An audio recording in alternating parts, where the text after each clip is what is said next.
I want to thank the police and here in Danvers for doing this. I know you've been doing it for 10 years, but I have to tell you, this might be the most important one you've ever done.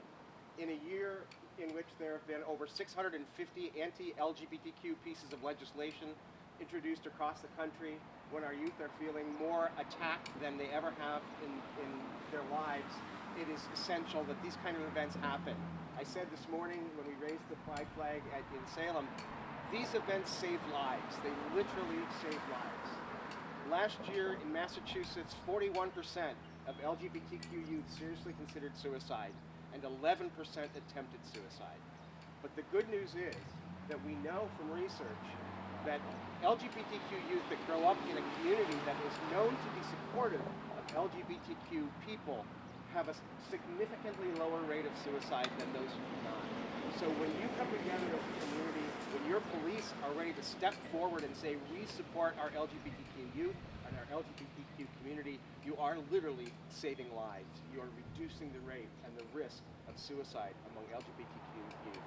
So thank you so much. Thank you for having us here. I'm delighted to have one of our volunteers, Madeline Law, who's been with NAGLI was as a youth and is now one of our adult advisor volunteers joining me. And I have a couple of others, Baraka, who also a youth for many years and then graduated to adult advisor, and one of our other adult volunteers, Cody, back in the back there. We're going to have Madeline come forward though and help me hoist this flag up. How do we do this? All right. All right.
All right, Madeline, give it a hoist.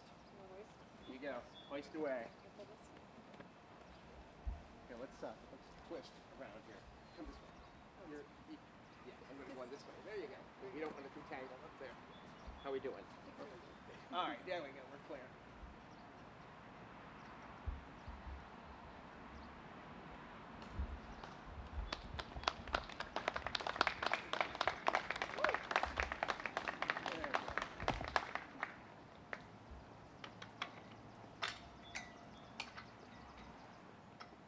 Thank you, sir. Thank you very much.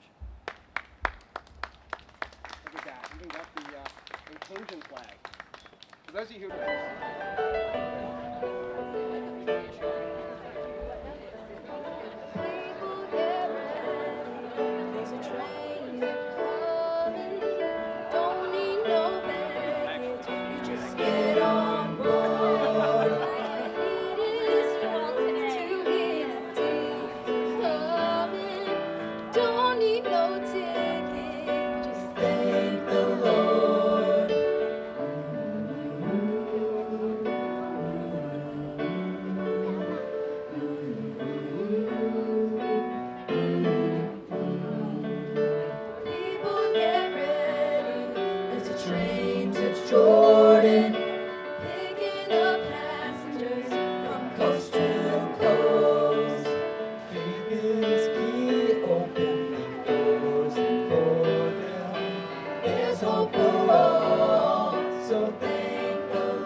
Can everyone hear me in the back there?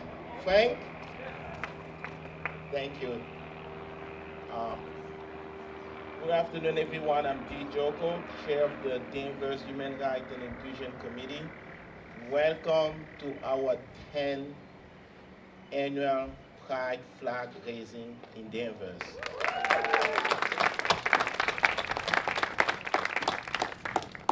10 years. Thanks to Greg Dolan and D-Card for filming and broadcasting the event as always. Thanks to our police chief. Thank you, Chief, for being here. We just had a flag raising at the police station.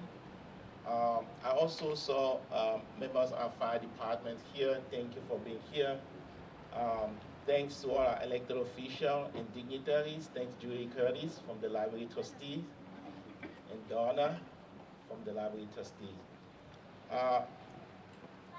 We are here today to raise the rainbow flag and celebrate the beginning of Pride Month. It's the time when we come together to support our LGBTQ plus community. And yes, it's so important that we're here. Others will speak very eloquently about the challenges that the LGBTQ community faces today, but also about the hopes that we should hold on to. This is very important. It's important because it matters. It's important because it matters to us in this town. It's important because it matters to our police. It's important because it matters to our elected officials. It matters to our youth, and it matters to this community. Recent studies have shown that we have about 4% of the population who identify LGBTQ+, which translates in Danvers for about 1,080 people. So we do have people in this community that need our support, that need our help, that need our allyship. Recent studies have also shown that the LGBTQ plus youth are at a higher rate of substance abuse, cancer, cardiovascular disease, obesity, bullying, isolation, rejection, anxiety, depression, and suicide compared to the general population. And this is usually because of rejection and stigma.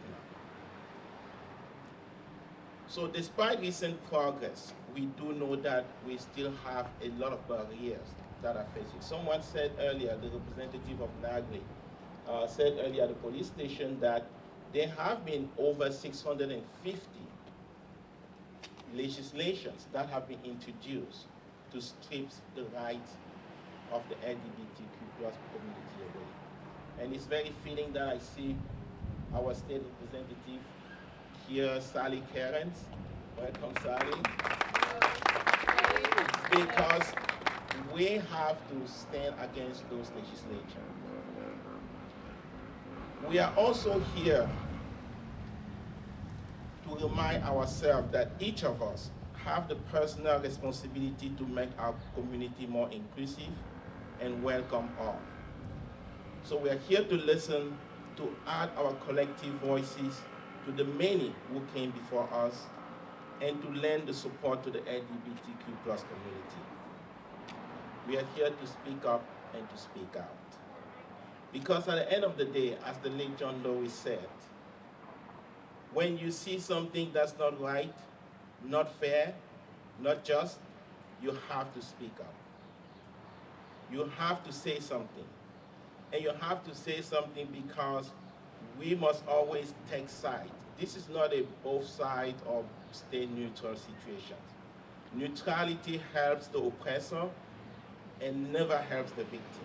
Silence encourages the tormentor and never the tormented, as stated by Elie Wiesel.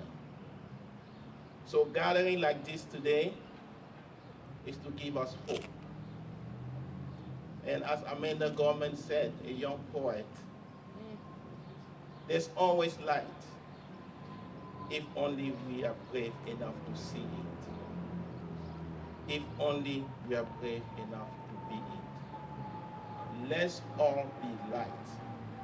That is the hope that we have to hold on to, and we will see the difference. It may not be in our time, but we will see the difference. Look at this crowd. 10 years ago, there were 5, 10 people here. So please give yourself a round of applause, and we'll take it back. I will now call on to Pastor Douglas to come and introduce our speaker for the evening. Thank you very much.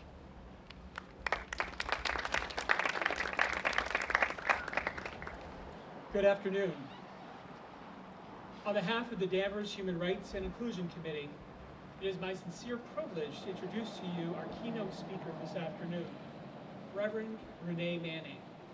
I first met Renee years ago when we both were students at Andover Newton Theological School in Newton Center. What was first and foremost about Renee that always impressed me was her tireless work as an advocate for LGBTQ rights. She did this first and foremost by living out her truth authentically as a trans woman of faith, and this guided her own personal journey. Renee has lived near Boston her entire life, and she shares her journey with her wife, Serena Santoro. They have a combined family of 2 sons and 2 daughters. Renee recently retired after a 38-year career as a senior CAD illustrator on the Patriot Missile project at Raytheon. In 2018, she received her Master's of Divinity from Andover Newton Theological School and was recently ordained in the United Church of Christ on April 30th of this year. Renee is called to West Parish United Church of Christ in Andover as the minister to the community. In her work, Renee is the face of trans issues and education to the community, letting all know that that all people belong and that they have a place of understanding. She does this by presenting Transgender 101 throughout all of New England, offering it to churches, colleges, senior centers, and town-wide venues. She also can be seen as a regular facilitator for the Merrimack Valley PFLAG. Let us put our hands together and welcome Reverend Renee Manning.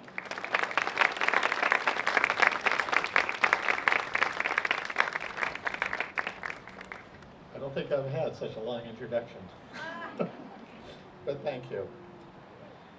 If I might, I'd like to open up with a poem that I wrote 6 years ago that I think is as applicable today as it was when I wrote it. A boy or a girl, is that what you see? Is it my outward appearance that really defines me? Am I to be defined by a body part? Or could I be the person I know that I am, deep in my heart? You would have not known me by what your eyes see, because the clothes I wore for years were for you, not for me. To be accepted by this world, I lived a lie. I did what I had to do, just to get by. The need to be accepted is so very strong, I stripped myself of my identity just to belong. I was a master of illusion.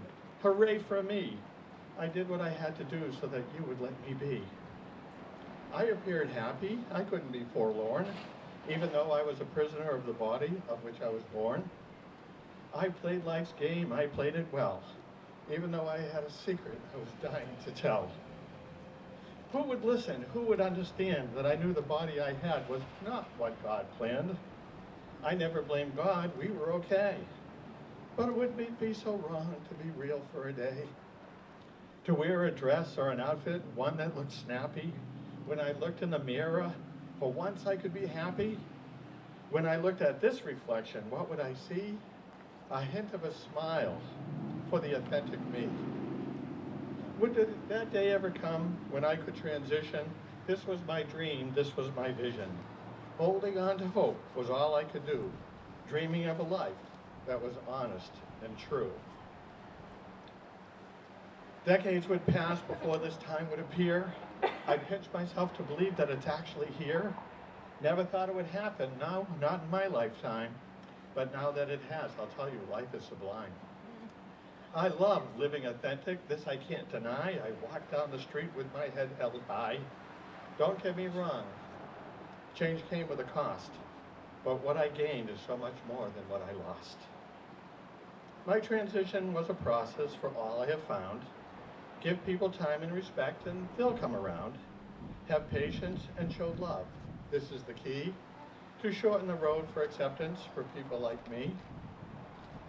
There will always be people that being transgender gives them strife. I'll pray for them, pray for a change of heart, wish them a happy life. I look at the faces of all of you here and ask you to look at mine. I'm not the one you should fear. In this moment, we talk, we learn, and I hope we leave with joy. Asking, does it really matter that a boy is a girl or a girl is a boy? It is just in life that is precious, regardless of gender. Remembering it's the diversity of this planet that gives us its splendor.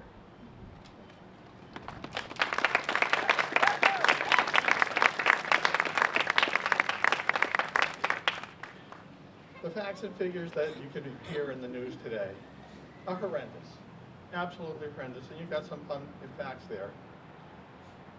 3 months ago, 39 states had 410 anti-transgender and anti-LGBTQ bills.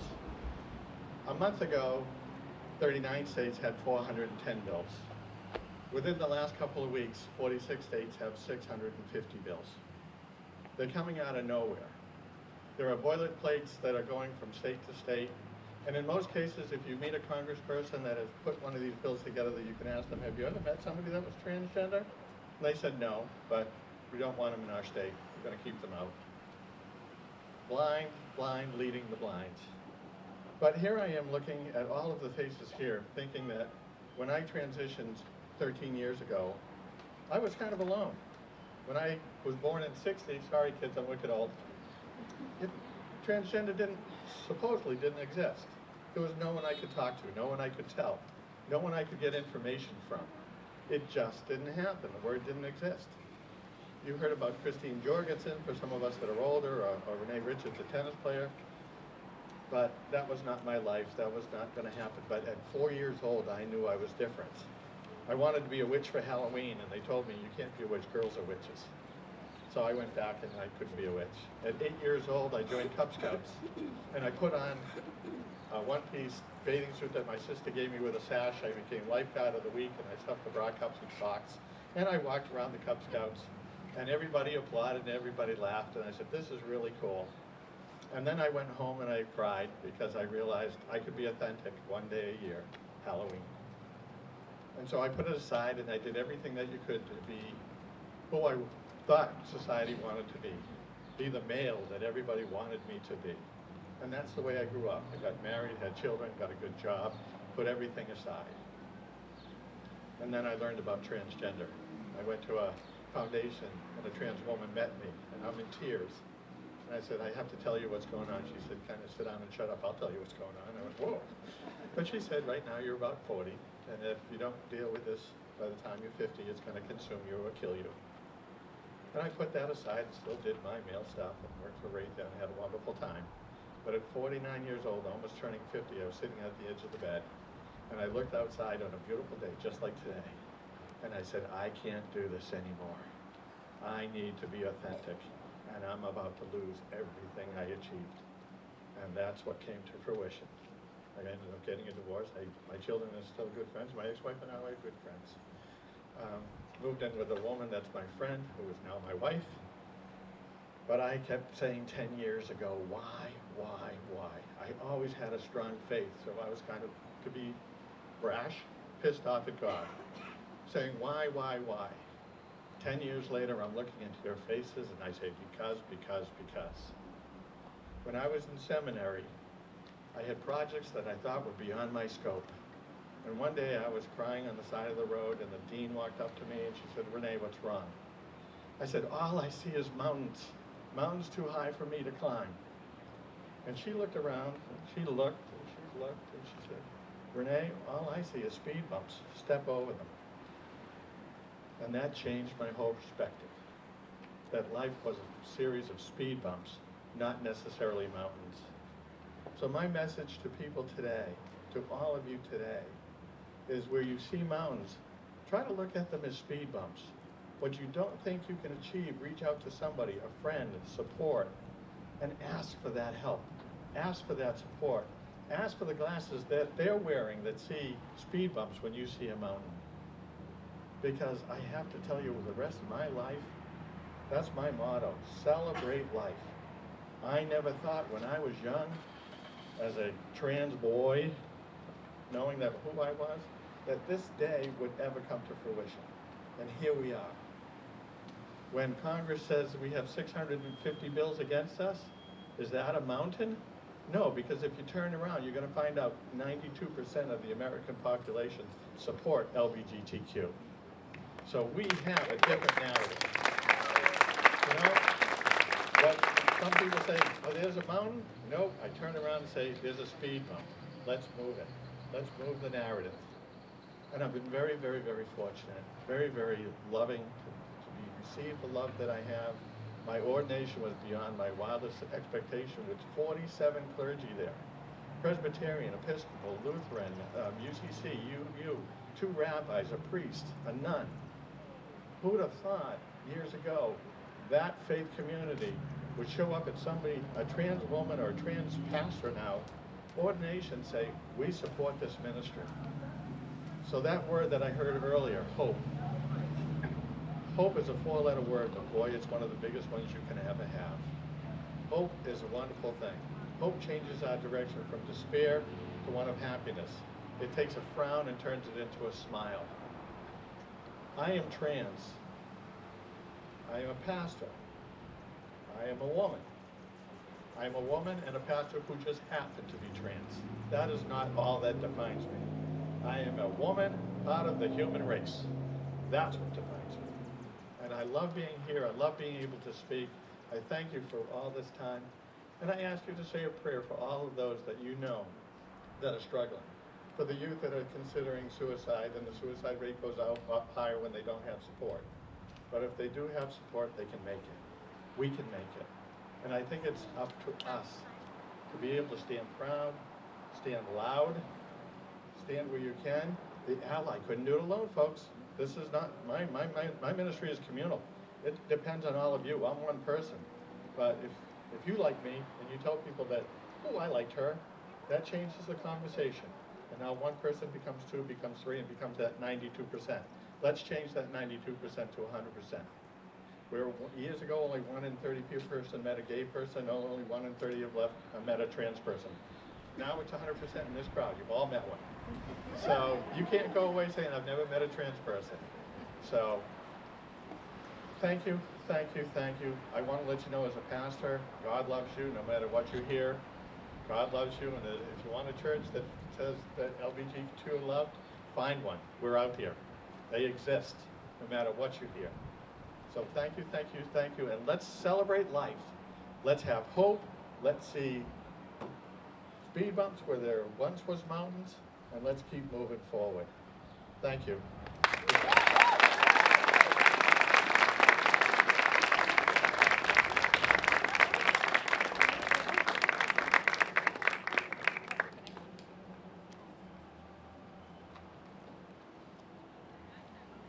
I'm upset I have to follow that, and also I had a say in the order of the programming, so.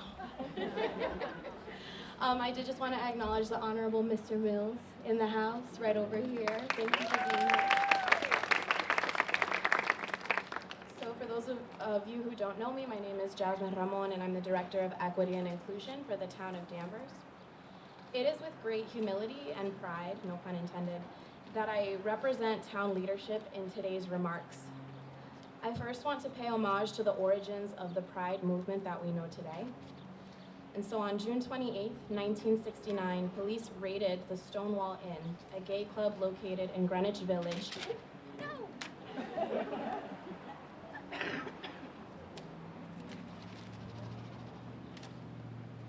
That was the ancestors reminding me it was a riot.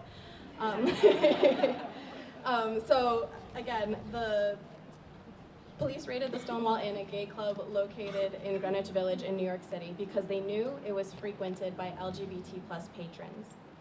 The clash between police and the employees and the patrons became known as the Stonewall Uprisings, also known as the Stonewall Riots, catalyzing the original gay liberation movement.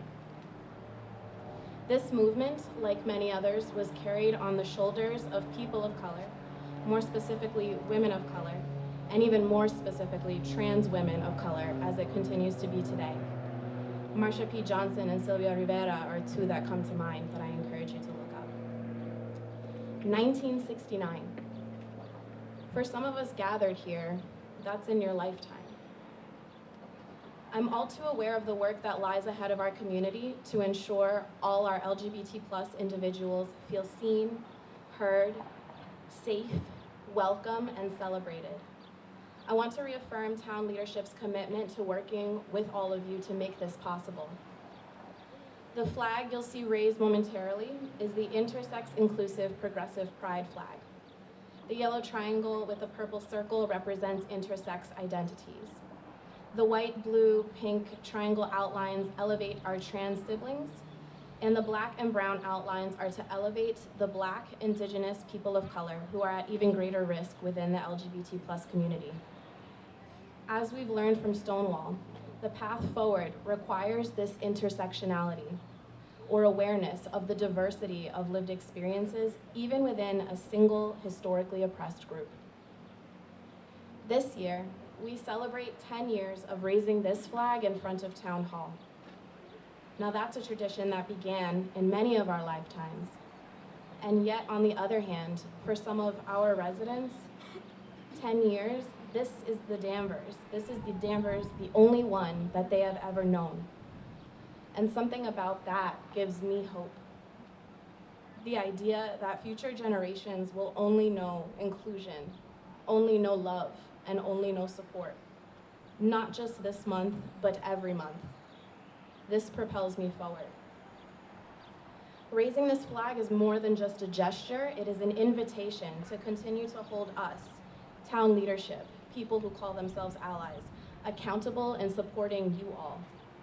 And because at the center of this movement and at the hearts of these efforts are our youth, I'd now like to introduce Danvers High School senior Lil Montevecchio and junior Milo Clark, members of the PRISM student group, many other student groups, overall outstanding members of our community.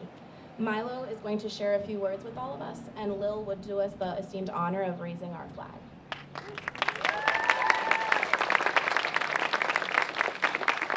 Tony, can you please report to the flag poles?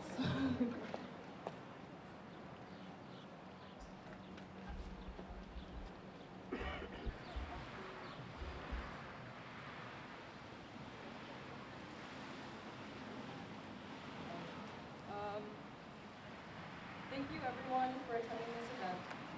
I'm Milo Clark, a junior at DHS and co-president of PRISM. I have attended this event in years prior, and to be the one standing up here and talking is such an honor. I love looking around and seeing the community that we have created for us to exist, to have fun, to be creative, and to be ourselves. But for those we have lost, and those we may lose with the uprising of anti-LGBTQ+ legislation are being introduced, I would like to ask for a moment of silence.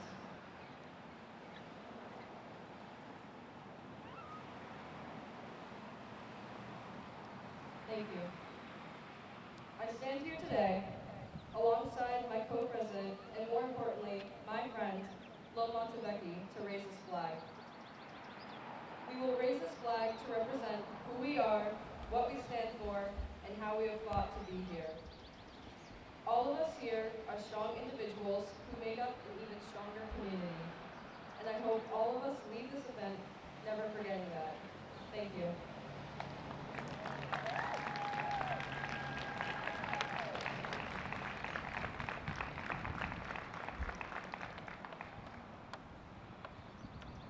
Thank you, Lil and Milo.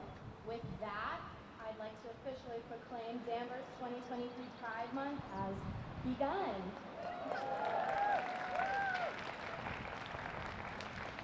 So we will now transition to the library lawn to get this part